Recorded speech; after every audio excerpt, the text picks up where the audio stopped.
مظفر گڑھ کے تھانہ شاہ جمال پولیس کے جرائم پیشہ عناصر کے خلاف روزانہ کی بنیاد پہ بڑی کارروائیاں خبر شامل کرتے ہیں۔ مظفر گڑھ سے رپورٹر BBC اردو نیوز میاں عنایت اللہ دھنوتر۔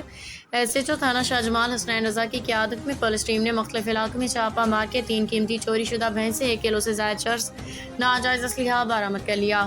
ذرائع کے مطابق برآمد شدہ بھینسوں کی مالیت 13 لاکھ روپے سے زائد ہے۔ کارروائی کے دوران منشیات فروش حسنین رضا کو مرائیں اسلحہ رکھنے کے الزام میں محمد احسن کو گرفتار کر کے مقدمات درج کر لیے ہیں۔ SHO حسنین رضا کا کہنا ہے کہ عوام کے جان و مال کے تحفظ اولین ترجیح ہے۔